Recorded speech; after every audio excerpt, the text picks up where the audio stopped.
ISPOL siguen investigando las inversiones irregulares que se hicieron con los recursos de los afiliados del ISPOL, es decir, de 79.000 familias de policías. La semana pasada allanaron 2 empresas por el delito de falsedad de información en el sistema de mercado de valores. También 7 personas fueron detenidas en Guayaquil. Todas tuvieron vínculos con instituciones del mercado de valores. Hoy nos acompaña el coronel Renato González, director general del ISPOL. Bienvenido a Contacto Directo. Buenos días, Stephanie, por su intermedio un saludo cordial a toda la teleaudiencia. Buenos días también. Cuando el exdirector del ISPOL renunció, dijo que no tenía respuestas de las investigaciones, que renunciaba de hecho porque no avanzaban o a paso muy lento. Y ahora con estos allanamientos, por ejemplo, y de la información que usted bien conoce, ¿en qué se avanza?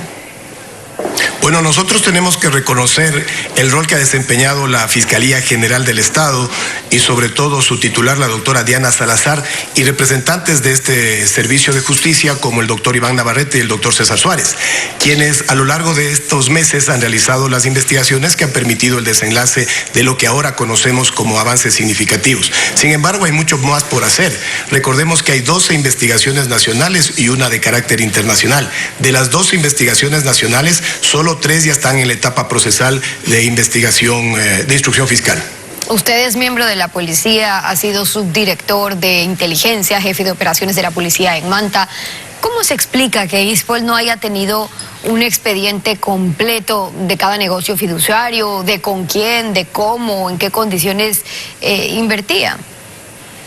Fácilmente, porque lo que existía es un gobierno corporativo debilitado, además de la complicidad de actores internos claramente identificados, los cuales se confabularon con todos estos actores externos. Por eso es que nosotros, al referirnos al tema ISPOL, hablamos de un caso claro de crimen organizado político, económico, transnacional, donde inclusive los organismos de control mantuvieron una actitud sumamente laxa y hasta cómplice, y que en el determinado tiempo se deberá establecer todas estas responsabilidades institucionales y personales. Organismos de control y además superintendencia de compañías, digo porque varias de las sesiones de los derechos fiduciarios no estaban inscritos, incluso allí mismo en la superintendencia de compañías ni siquiera tenían las garantías. Y entonces, ¿qué pasaba ahí?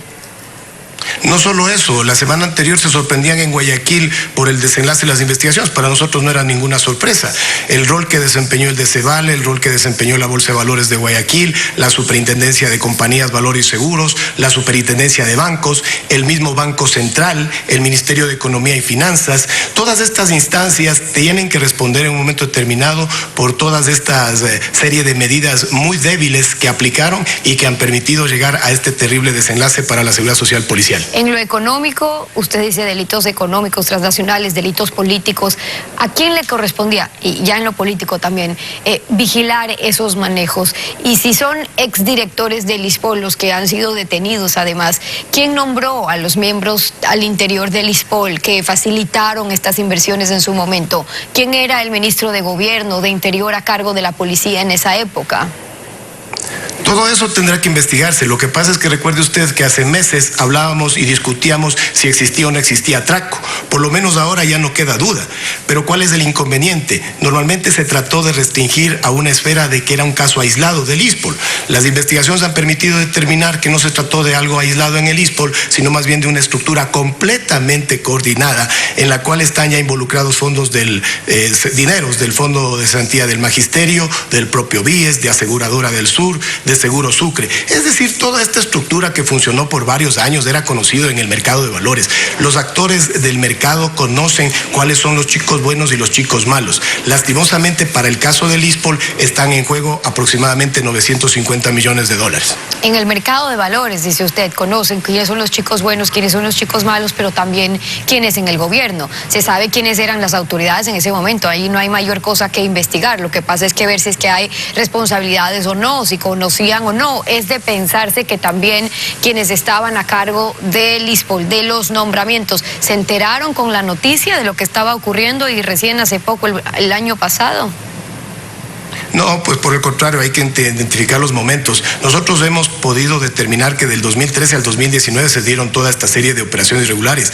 Luego en el primer semestre del 2020 se presentan estos hallazgos, ¿pero por qué? Porque existe el cambio ya de autoridades al interior del ISPOL, y a partir del mes de agosto del 2020 el ISPOL presenta sus denuncias penales. Adicionalmente, la Superintendencia de Compañías, Valores y Seguros, por la presión mediática, por la presión inclusive pública que la realizó la denunciante pública, que es la ex ministra de Gobierno, la doctora María Paula Romo, también tuvo que iniciar intervenciones al Decebale y al Citadel, que desembocaron en las investigaciones de la semana anterior.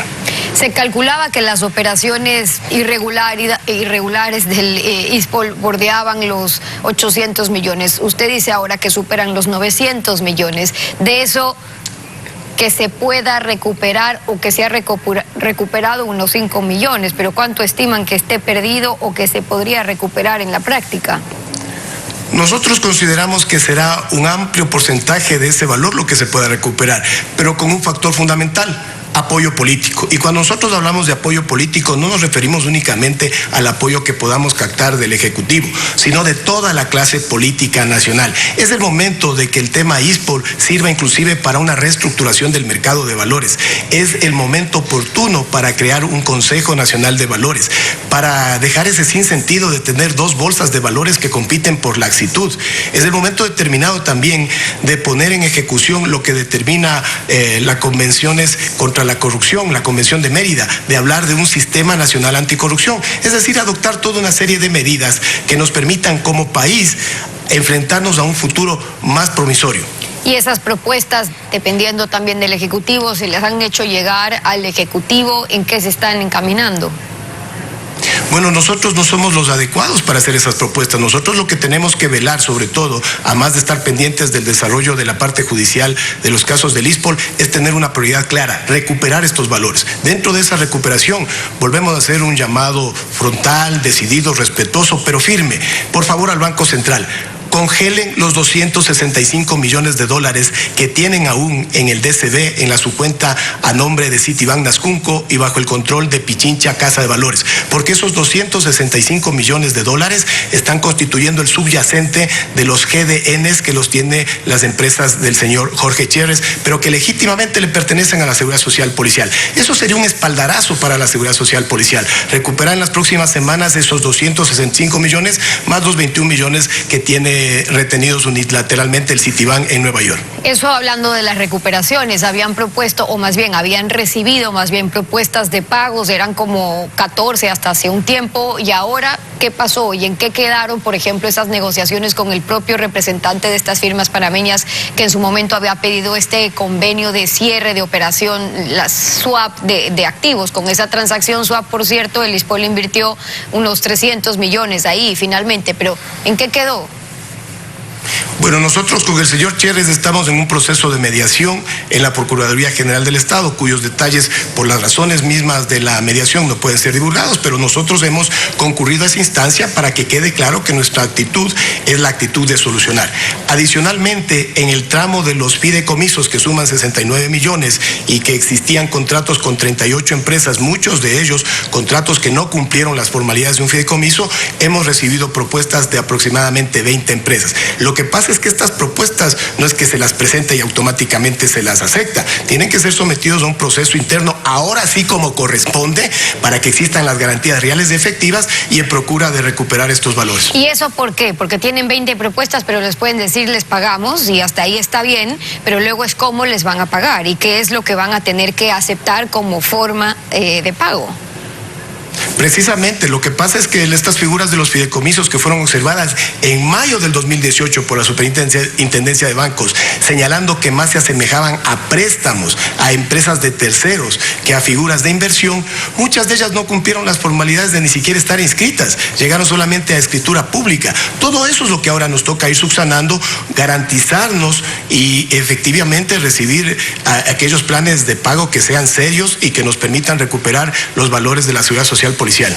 Coronel, usted nos confirma que hay 12 investigaciones abiertas en Fiscalía por este caso, por el mal uso de los fondos del ISPOL. Se presentaron también 5 denuncias penales en su momento para que empiecen estas investigaciones. Pero aquí hay que ver cómo opera la justicia, porque resulta un tema político también, y la politización de la justicia juega cuando se trata de juicios contra la administración pública, cuando pueden estar involucrados ahí exministros, un gobierno de turno, los jueces ya tomando sus posiciones políticas también ahí. ¿Qué esperan de eso? Bueno, nosotros justamente como usted manifiesta estamos a la expectativa, pues, y por eso es que hablábamos de que el factor fundamental es el apoyo político. La Fiscalía hasta el momento ha cumplido su rol. Lo que nos tenemos reparos y nos quedan cuentas pendientes es con los jueces. O sea, imagínense que tenemos detenida la instrucción fiscal en Quito porque se planteó un recurso de hecho por parte de unas personas que ni siquiera está vinculada todavía. O también casos como en la apelación a la medida de arresto domiciliario, la defensa técnica solicita el uso de dispositivo electrónico y la presentación periódica, y la jueza, en una actitud, claro, garantista, porque así se justificarán, decidió que más bien el procesado no deba ni siquiera portar el dispositivo electrónico, sino únicamente una presentación periódica y una prohibición de salir del país. Esos son lastimosamente los vicios que tiene nuestro sistema penal y que se constituyen un sistema pro-victimario y antivíctima. Y sobre el reglamento y quién responde por las prestaciones en cambio de los afiliados y quienes tenían que tener acceso a todas estas prestaciones en el ISPOL. Hablo de eso porque había este reglamento promulgado en su momento por el expresidente Correa, un reglamento que fue apenas días antes de dejar el poder, en el que indicaba que se permite que el Estado asuma cuando hay un desbalance de las cuentas del Instituto de Seguridad Social de la Policía Nacional. Y entonces ahí, ¿qué ocurría? ¿Lo convierte al Estado en garante o, como decía el exministro, solamente cuando las aportaciones de los policías no alcancen a cubrir las prestaciones, no en el caso de pérdidas o los malos manejos como lo que estamos viendo ahora? ¿Qué ocurre ahí? Bueno, lo que pasa es que sucedió una serie de entramados políticos, jurídicos y técnicos. Entre ellos, recordemos que con la ley que ahora volvió a la vigencia porque se declararon inconstitucionales varios de los artículos, el Estado aporta el 60% de las pensiones jubilares. Pero en el 2016, con la mal llamada Ley de Fortalecimiento al Régimen de Seguridad Social de la Policía Nacional, lo que se incluyó es una garantía mensual del dinero que falte para el pago de pensiones. Pero esto se constituye únicamente en una declaración retórica, pues del momento que el Estado no tiene fondos, lastimosamente no se tendrá para cubrir los recursos.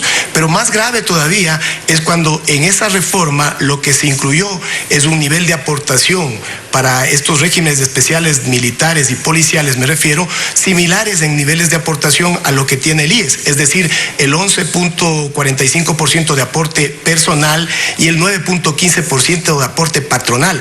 ¿A qué apuntaba eso? Según nuestras hipótesis, a un debilitamiento paulatino del ISPOL, y que en un momento determinado, en un año futuro, 2026, 2028 puede ser, se cambie el discurso y se diga, ¿para qué existen 3 institutos que dan exactamente el mismo servicio y que tienen el mismo nivel de aportación? Porque la población policial con estos niveles iba a ir creciendo y se fusionaba en un solo instituto, en el IES. Se creaba nuevamente la Caja Militar y Policial, el ISPOL accedía con sus activos y pasivos que en papeles estaban maravillosos, y lastimosamente quedaba todo esto licuado y no hubiéramos conocido lo que ahora estamos descubriendo. Y con todo esto, actualmente, ¿cómo están las prestaciones del IES, los reclamos de las familias, de los policías, miembros, parte de quienes aportaron sin saber cómo estaban manejando su dinero? Uno de los efectos directos es el precario sistema de salud que tenemos. El seguro de enfermedad y maternidad llegó a tener 140 millones de dólares que tenía que haber sido invertido precisamente en el sistema de salud policial. ¿Dónde están esos dineros? En estas inversiones fallidas. Esa es una de las deudas pendientes que tenemos. Pero además también contamos con liquidez para el pago de pensiones para el mes de junio y haciendo un esfuerzo para el mes de julio. Pero estamos seguros y convencidos de la buena voluntad y la sensibilidad del Ministerio de Economía y Finanzas para que en las próximas semanas nos realicen las transferencias de los aportes que desde el mes de enero no hemos recibido. El coronel Renato González, el director general del ISPOL, acompañándonos hoy en Contacto Directo. Gracias por haber estado con nosotros. Muchas gracias y un saludo cordial a los afiliados a nivel nacional. Buenos días. Una pausa y cuando regresemos, la justicia que según algunos de sus integrantes recibe presiones de un círculo vicioso, de un sistema politizado.